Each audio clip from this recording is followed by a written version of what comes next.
Hi everyone, I'm Kathy Hazel Adams and thank you for joining me today. I want to visit with you for a few minutes today about a couple of things.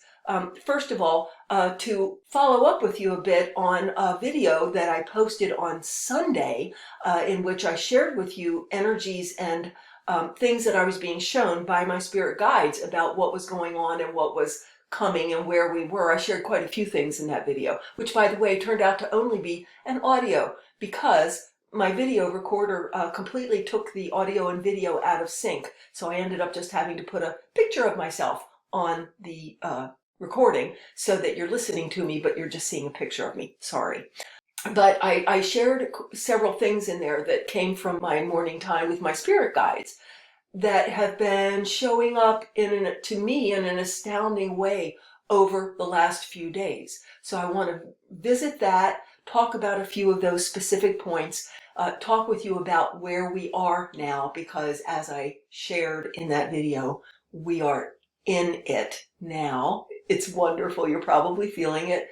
I do want to touch on the supposed financial collapse that's coming and what we as conscious creators and co-creators can do with that creatively. And if there's time, I'd like to touch on if you are a light worker or a star seed, you identify in any way as being ground crew, star seed, light worker, what you might be experiencing and what might be coming up for you like right now as we speak. So before I go on, as always, if you like the video, if it helps you, please remember to click like, subscribe, leave your comments and questions. I read every single one and they're wonderful. Share it with your friends. It helps with the algorithm. So first of all, let's revisit some of the things I shared with you in Sunday's recording. I had told you that I felt viscerally that we were in the front tail, the front end of the actual solar flash. And I am quite sure a lot of you felt it, and at least one of you wrote to me and actually shared that you did. So I felt that we were in it, and also that I had been feeling this overwhelming sense of energetically just loving you all so much, literally energetically holding your hand, because we're rising together, and some of this might look or feel a little different and unnerving maybe, and it felt like I was loving you, supporting you, holding your hand. And it certainly was me, Kathy, but it wasn't just me, Kathy. It was myself, Kathy, as an expression of the God consciousness, the divine universal consciousness, loving you, holding you, supporting you as we go and rise into this change together. So I shared that. I shared that I had kept seeing Pete Hegseth, who previously meant nothing to me except for I'd heard the name. And then I was questioning, well, what, why, what? And then I saw trespass. So I reported that to you on Sunday, having no idea what was to come here. So that was part of it. I shared with you that I actually perceived energetically that we were past the tipping point, that 100th monkey, that we had flipped. We have gone into the new higher version of the earth that we're creating and inhabiting together, that it's already done. So what are some of the things that are going on right now and what is and has been happening? First of all, it turns out we really are in it. I hadn't watched any videos that told me what was going on. It turns out that on Friday, the very day I was just feeling like I was holding your hands and loving you and supporting you as the universal consciousness, the God consciousness, that very day, I'm looking over here because I had to write this down for myself. That very day, the sun let go a mass ejection of plasma, an enormous coronal hole, and it's called a coronal hole high-speed stream. This mass ejection of plasma and ions and information as photons was let go on Friday. It's been heading toward Earth, as in getting to us. It's here now. Tuesday and Wednesday, right now as I record this. So by the way, if there's any wonkiness or by the way, you're hearing echoes in my recording, That's because my audio video intermittently still didn't want to sync up, and I think it is because of the geomagnetic changes in our magnetosphere is literally being thinned out and affected. My husband said that the lights in the bathroom were flickering while I was having some trouble. So I'm recording just using the computer audio. So you probably are picking up some echo. I apologize. So the sun developed this enormous mass coronal hole, one that is evidently very unusual, by the way. Those enormous coronal holes don't usually form during a solar maximum, and we are in what's called a solar maximum, meaning there's a lot of solar flares and activity going on anyway. Normally, the sun doesn't create such a ginormous hole, but it is huge, and it's faced right toward Earth, and it let go this massive solar storm that NOAA is saying is going to produce a G1 or a G2 magnetic storm for the Earth. During those kinds of times, you can have extra volcanic activity, extra seismic activity, extra earthquakes. What did we see just yesterday, Monday? New Zealand experienced a 6.7 magnitude earthquake. The one geophysicist that I click on every now and then on YouTube, his name is Stefan Burns, said that he's not trying to be a harbinger of doom or gloom or anything or fear, but it is possible, and he gave the reasons. He's a geophysicist. He gave reasons possibly why this 6.7 magnitude earthquake may have been a foreshock. In other words, there could be another bigger one coming. He's not saying there definitely is. He's just saying there's a possibility. So look for extra seismic volcanic activity right now. And because of the geomagnetic storm and the effect on our own magnetosphere, which is literally thinning out the sort of magnetic sheath around the Earth, it affects our consciousness in that it allows us even more to perceive the non-physical, to be more intuitive, more clairvoyant, makes it a lot easier for consciousness to shift into the spiritual realm. The higher dimensional beings, the other dimensional beings, extraterrestrials, are saying that this mass coronal event that's going on right now that we're experiencing is the immediate predecessor to the solar flash. They are saying it's here, it's time. It could be any minute, any day. And they also say correctly, don't sit around worrying about it, don't sit around waiting for it. Live your life, enjoy. You don't have to worry about making the ascension happen. Again, we've reached the tipping point already. We are in it. There are enough of us that are awake and know who and what we are and what we're doing here, that becomes what human consciousness is. It's that 100th monkey effect. So the tipping point has been reached and passed. The ascension is on. The solar flare event is on. We could experience it a multitude of different ways, from nothing to just this gentle, organic lift into bliss and clarity and just understanding, a lightness of heart, a peace in the heart where everything just looks and feels different, because it is. We certainly could experience some, power glitches, power outages, some communications outages. Not saying we will, but we could. It could be widespread or it could be patchy. There could be volcanic eruptions, not saying there will be, but if there are, there could be, and there could be areas of the planet that have some toxic gases or ash spewing about. You don't have to worry, you don't have to be scared, we're fine. On the Pete Hegseth note, I honestly, after I said that in the video that I put up on Sunday, I honestly forgot all about it until yesterday, when I saw that it had been revealed that Pete Hegseth and J.D. Vance and a couple of other higher-ups were having this entire conversation back and forth, texting back and forth, on an unsecured, unofficial channel of communication about war plans. I mean, active war plans to do with the Houthi rebels and who knows what else, but the bombing of Yemen. And that a journalist from The Atlantic was included in that thread, and no one even noticed that. It's the opposite of the maximum care and security that those kind of folks are supposed to apply. And so, of course, there's this huge uproar. There's investigation and testimony going on right now in Congress, and brouhaha going on, because this was a jaw-dropping breach of professionalism and care for security of the country.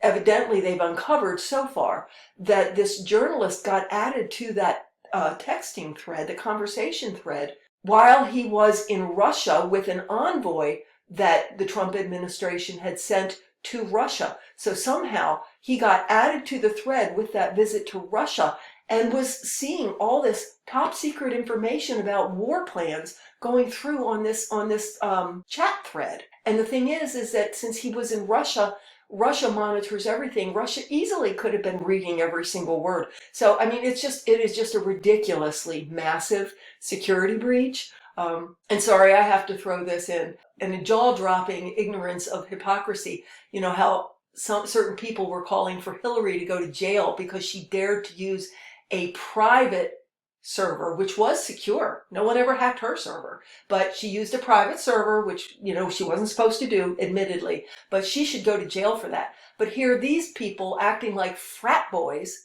are texting and giving fist bumps and everything else like a bunch of college kids with the national security secrets. So just saying, yeah, there was a reason I was seeing Pete Hegseth trespass. I have no idea what's going to go on there. I don't have any personal feelings about what goes on there or not, to be honest.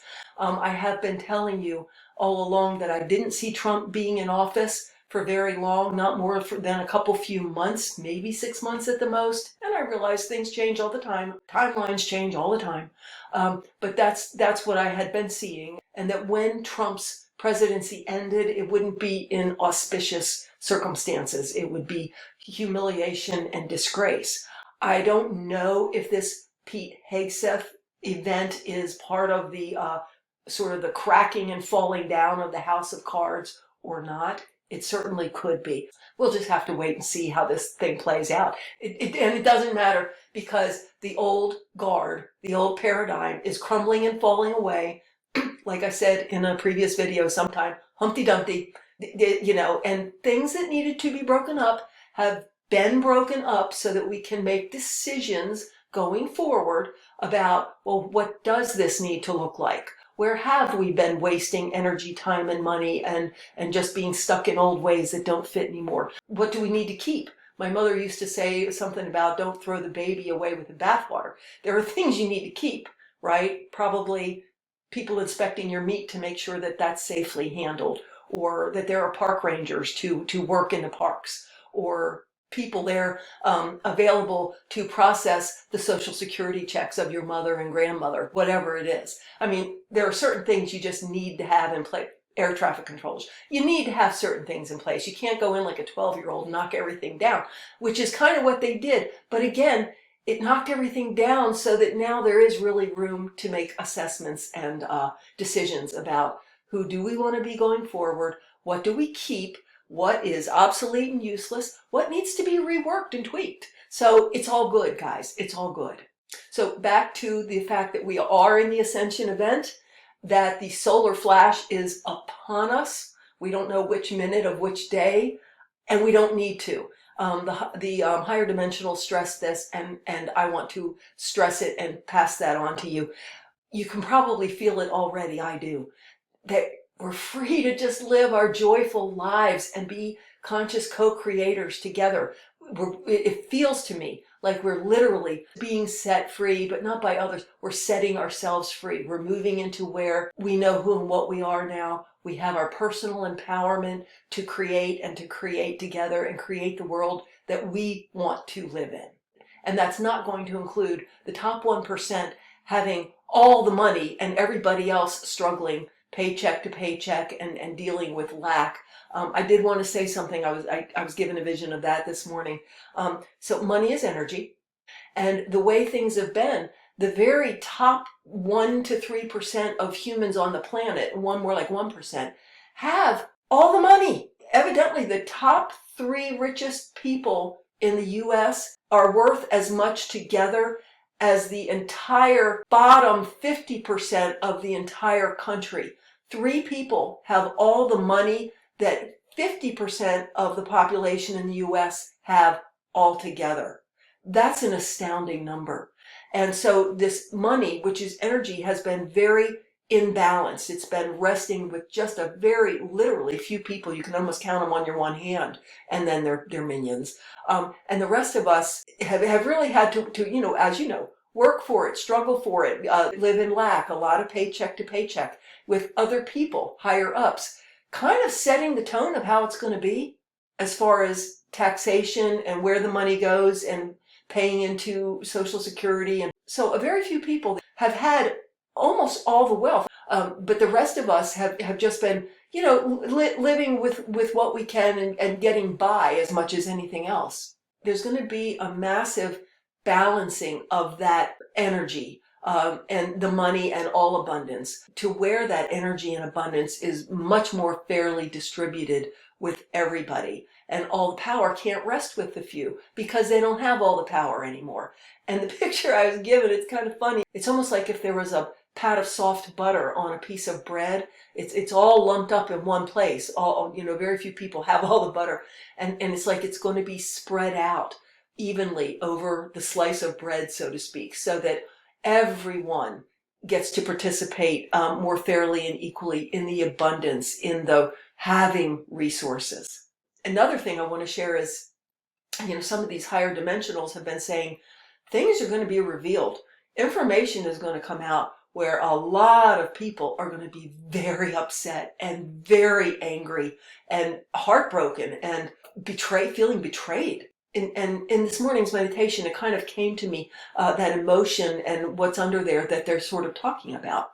In the book, Out of Africa, Karen Blixen, Isaac Dinesen, wrote of these oxen that the farm owned. And the oxen pulled the wagons full of, I guess, coffee to and from the coffee groves. They were in hilly country. And these oxen would have to work very hard, to pull the wagons up hills and whatnot. But even at the end of the day, with carts, wagons loaded with coffee product, they would be going downhill. And the oxen would have to work very hard to push back on the load that was trying to push them down the hill. In other words, they're working just as hard going downhill as they were uphill, because now they have to keep that heavy load back. And the thing about it is that she observed is that the men who were driving those oxen and were in charge of those oxen, there were brakes on those truck carts that they were loading with product. They at any time could have put those brakes on partially and really slowed the wagons down so the oxen didn't have to work so hard getting the load down the hills. But they were just too selfish and lazy, and they didn't care. So they just let those oxen work that hard. The oxen had no idea that there was another easier way that had been there the whole time. They didn't know. They were just going along with, well, this is how it is. Life is very hard. I work very hard going up the hill. I work very hard when I go down the hill, and that's the way it is. That's the way it has to be. That's not the way it had to be. And if you were that oxen and able to come awake and realize that the people you trusted to water and feed you, that were your companions and caregivers, could have made it so much easier on you, and they just didn't, because they didn't care.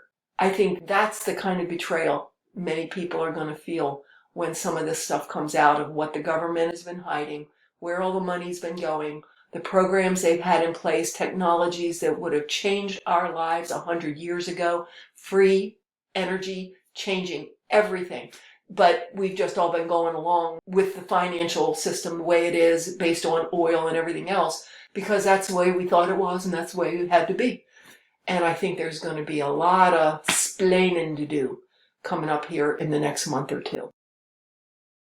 So I think this video has gone long enough. So what I'm going to do is end this video here and immediately record another shorter video in which I will talk about what we as very aware conscious co-creators can do with this supposed financial collapse that's coming. And then what if you are, if you identify as a light worker, star seed, ground crew, however you see yourself, you're a practitioner or you're helping, whether you're an official practitioner or not, what you might be experiencing and what to keep in mind going forward. thank you for being here with me today. As always, I'll leave a link below to my Patreon page, and also if you would like to start attending the live spirit talks that I do twice a month, I'll leave the registration link for that below. And of course, you can go to my website, www.kathyhazeladams.com, and check out the classes and webinars page. And also, I am still meeting with clients via Zoom, one-on-one, because that is part of my service. So if you're interested in knowing more about that, again, just go to my website and you can look at the scheduling sessions page. Thank you. Have a wonderful day. I'll hopefully see you just in a few minutes.